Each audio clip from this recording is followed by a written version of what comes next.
Pirke Avoth, Perek Daled, mishna12. Pirke Avoth, chapter 4, mishna12.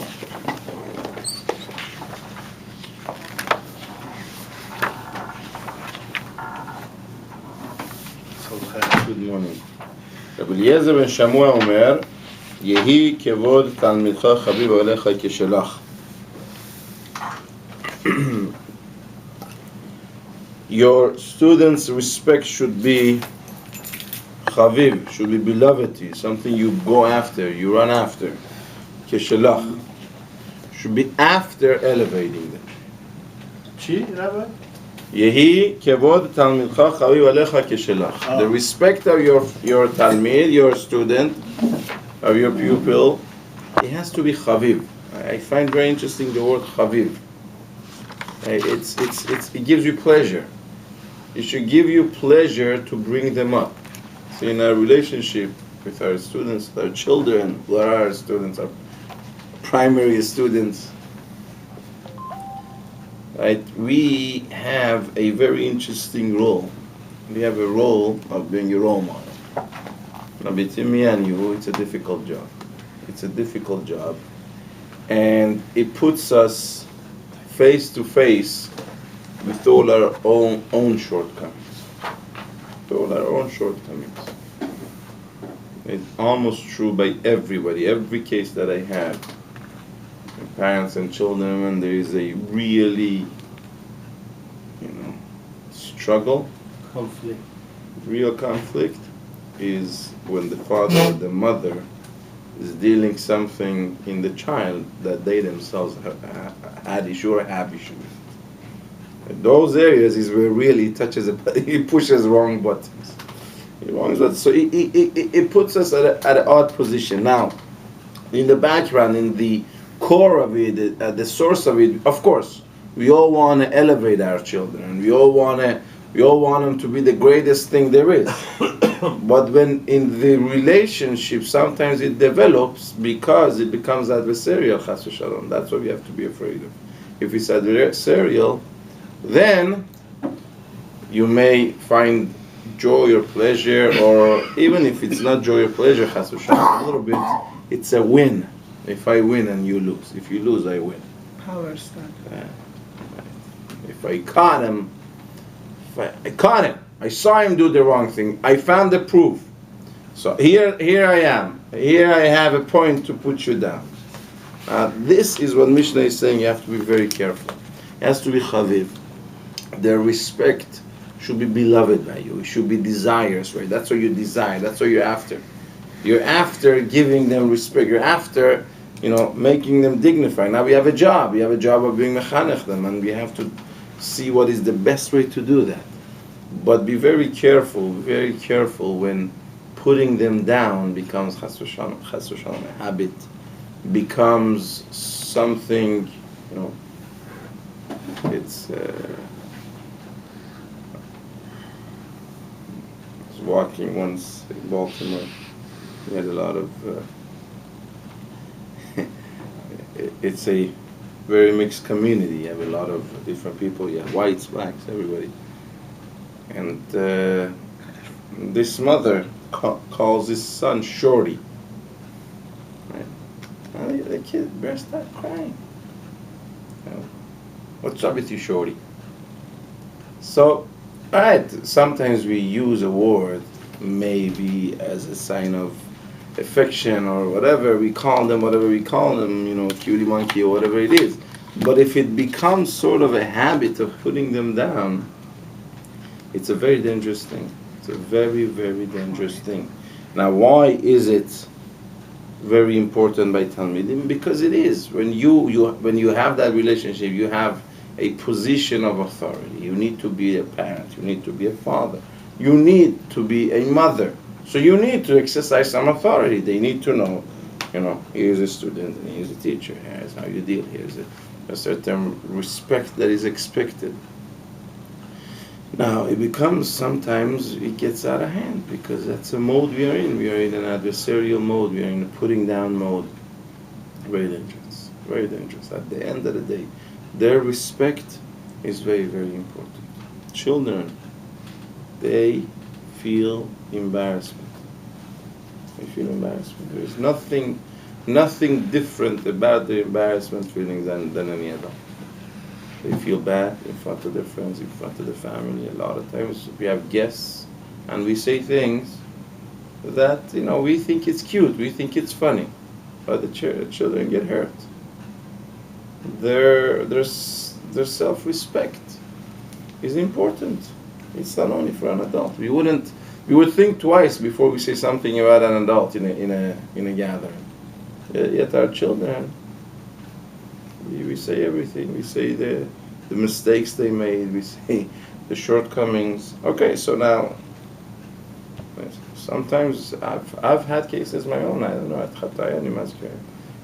talk about my teenage children. When they were little, they did this cute thing and this, and they get hurt. They get hurt, and their feelings is important.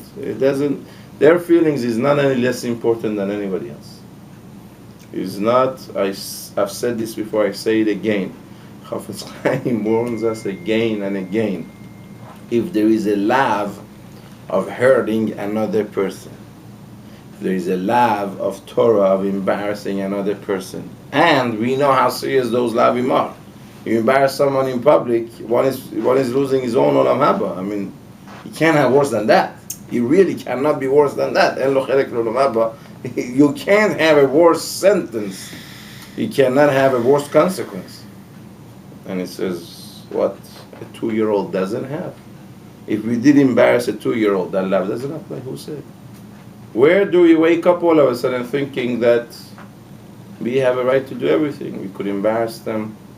We could hurt their feelings. The same life applies, perhaps even more, because it could hurt them long term. Yeah. Nowadays, there's no self-confidence. Children have no, adults don't have any.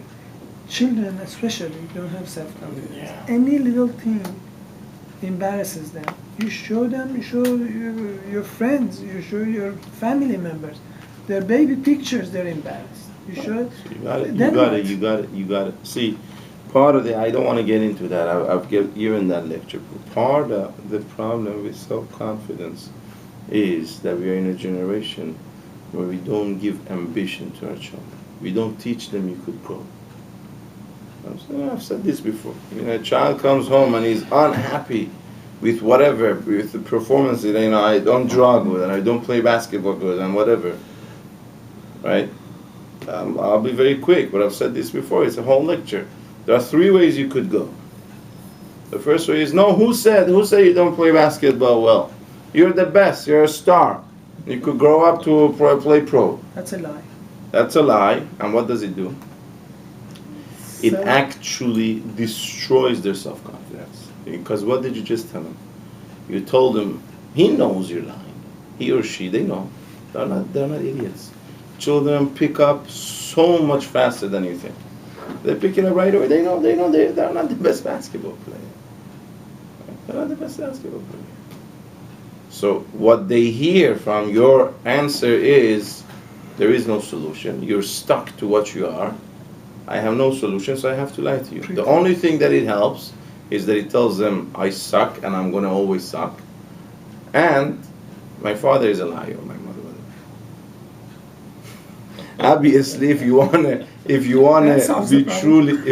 truly be harsh, you could say, so you suck, get over it. Right? And then what did you do? Right? Again, you destroyed all their hope. The way to deal with it is to tell them, look, you like to play basketball better. Your friend plays better because he practices. Would you like to practice? You like to draw better. Would you like me to send you to private lessons? Or no, at home, why don't you draw every night? Draw for 10 minutes every night. You'll get better. You teach them life is a movement. You teach them you don't have to be anything you don't want to be. That is the true way to build self-esteem. And it's proven. This is not me. I told you this. There's this book, The Optimistic Child, by Dr. Mark Seligman. Everybody should read it. Where should read it. That's the technique that he developed after interviewing 25,000 children and parents. But the point being is, you build self-confidence. Self-confidence comes from reality. When a child learns once or twice that, hey, look, I wasn't the best at math, but I spent 10 minutes a night practicing extra with my mother, and now my grade improved. Then they learn self-confidence. There's another thing to say. I mean, maybe you're not made to be the best piano player. Okay. Maybe you're not the best basketball player. If you say what? But you do, that's a cubic, very good. Rubik cube better than everybody else. Very good. Okay, again, that was Everybody's the lecture. There are three ways, we said, that was the other lecture. There are three ways you make the problem not global. Okay, he comes and says, I suck at everything. No, you don't suck at everything. You weren't the best basketball player, but you're wonderful in chess. Right. You bring this gives them something like, maybe I could do something different. better in chess and be the best in chess. And Yeah. Well, but you could give an answer and say, well, I want to be basketball player. All right, so okay, then you work hard. Then you have to 10 say, minutes yeah. There are three things actually that book brings out. There are three areas that you need. You have to teach them that it's not global, right? There are other areas that he's good at. You have to teach them that it's not permanent, right? It's not permanent. You want to change, you could change, and you have to teach them it's not internal. It's not a definition of who they are. You are your own person. Now there are certain set of skills. Basketball player, yes, no, but that's not your definition. That's not who you are. As a person, you're much greater than your expertise or your prowesses on the basketball court or wherever it was. No, but this is beautiful. We are answering a different question, which is extremely important. My question is, if the lack of self-confidence causes the person to be uncertain about a lot of little things. Okay. Don't show my baby picture to anyone. Is that an avera on our part to embarrass them? Am I causing embarrassment? You talk about the first time that the parent didn't know, or after the parent does know? Okay. Let's say a parent do know that there's 1,000 things that hurt this child. Okay. So we need Okay, to I'm not going to get into abstract. Obviously, it's very, very difficult. Very, very, very difficult. Let me, and let's not get bogged down. With Chafetz Chaim here, we call it an avera midoraita, avera midoraita. Let's not get bogged down. But I think it's very obvious. It's very obvious. Do not fight over the symptom. Go deal with the problem. Go deal with the cause. If this kid doesn't like you to teach, to show his baby picture, so then don't. Now, you as a parent feel it's unhealthy that he's so sensitive. That's what I'm saying. So what are you doing? You are trying to toughen him up by showing it to everybody. It's not going to work. Maybe it does work. Usually it doesn't work. Deal with the cause of the problem the way we said. See, what is it? Talk to him. Her. Right? Try to deal with those issues. Usually, if you pick a fight, you created more distance. Every time he or she hates it that you show the pictures, and you find a little bit pleasure in showing, no, you're wrong that you get hurt, you get sensitive. I think it's very cute. I'm not doing it to hurt you. I think it's very cute, and you're right. But it became a fight. It became a contest. It became a contest. You're winning or she's winning. And when you have a contest, nobody's winning. You know, when you fight, nobody's going to win. The fight is going to win. She's not going to get better. She's not going to get better by someone fighting you. Not going to get better.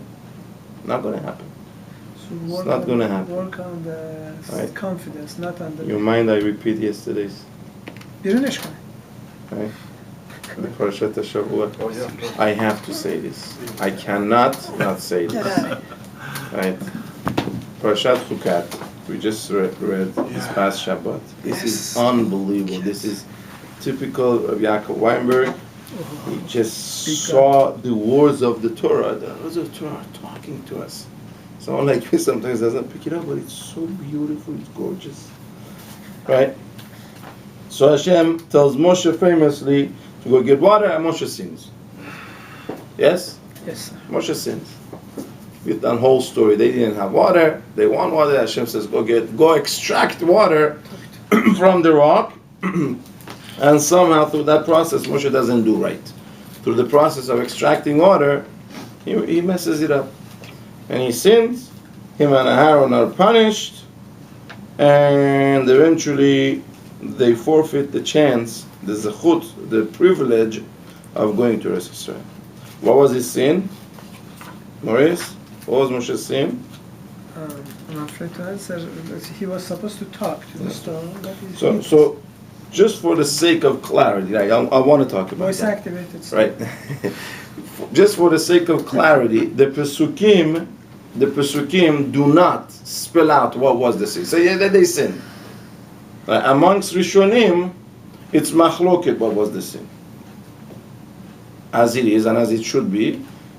The most famous one, the most, understood one is Rashi's opinion. Rashi's opinion is Hashem said, talk to the rock. They hit them. Now a lot of Rishonim disagree with this. What kind of business is this? Right? A lot of Rishonim do not agree with Rashi. We, in general, you go ask any Jew who's read Torah, we follow Rashi's. Most people know Rashi's opinion.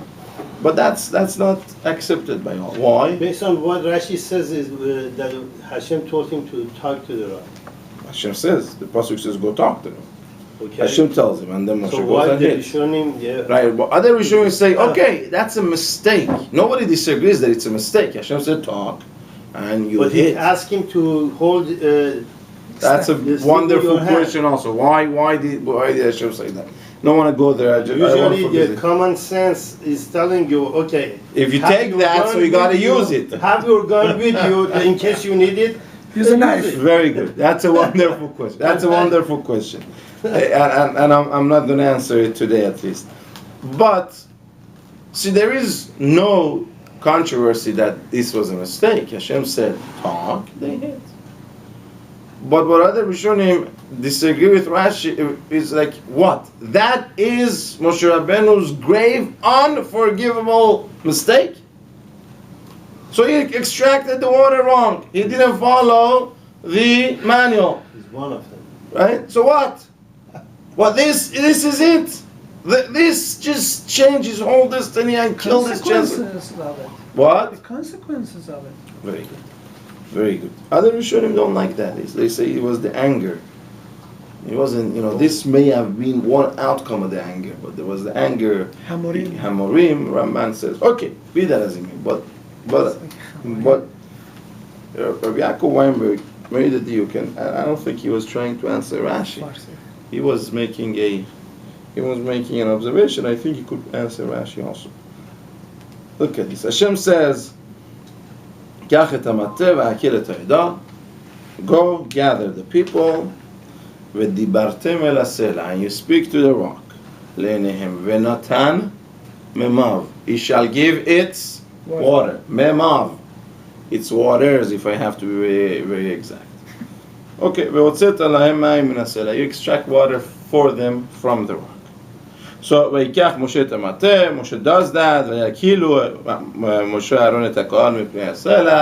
They gather the people. Moshe Rabbeinu says, listen, O you rebellious.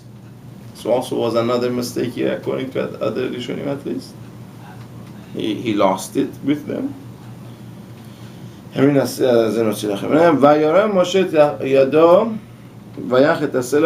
Moshe raised his hand and he hit the rock twice. And a lot of water, what? Came out. What's the difference between here and the first pasuk? I just said, get what? You should talk to the rock and it shall Give its waters. give its waters. Over here, A lot of waters. a lot of Water? water. It's not its water. It's not memav. It's mayim rabim.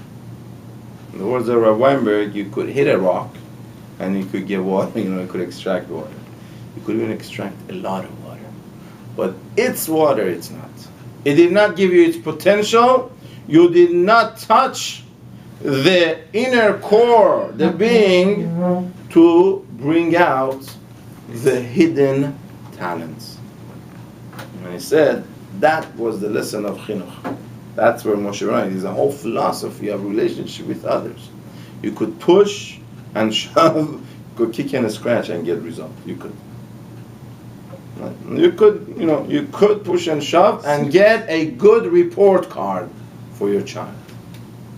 But you didn't, you were unsuccessful. Success is not Ma'im Rabbi.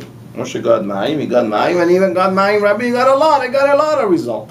Like, the A report card. But the child came out bitter and not happy, and the inner talents and potential did not develop. It's not meimav, it's water. Then you failed. It's not success. It's not success. It's not. It has to be meimav. Hashem told Moshe, you speak, you get meimav.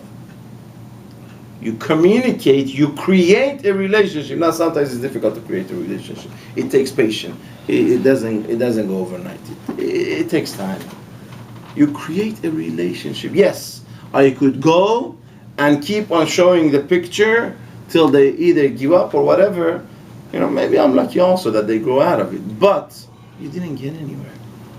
The most you did, okay, there is no damage. Baruch Hashem, they grew out of it. But they just gave up fighting with you. They gave up fighting with you. Never dealt with the issue. Right? They never dealt with the issue. Now, they may be wrong. They are too sensitive. You should be able to show. But you don't gain anything by butting heads. You don't gain anything by conflict. You need to create a relationship. If you speak, if you create a relationship in Natan Memav, then you will touch the inside. You will touch the person, the humanity, the core. Then you could, bring out the potential, bring out the talents. So this moves me the most. Harav Ben Ish Chai says a person's psyche is like a safe. He says there are these what do they call them? Salesmen who went door to door and they sold gems. They sold rubies, jewelry. And he said that is a special safes. There was a lot of drawers. They took the safe with them. You want a sapphire? They know. They open the sapphire. You want a ruby? You want an emerald? You want a diamond? They have different drawers. A human being is a safe full of gems. The problem is, if we don't open the drawer, we never know what we got in there. We have so much. Every single human being has so much potential, has so much talent. We gotta open the drawer. We gotta create a relationship. Now, look, once we grow up, it's our own job also. Don't get me wrong.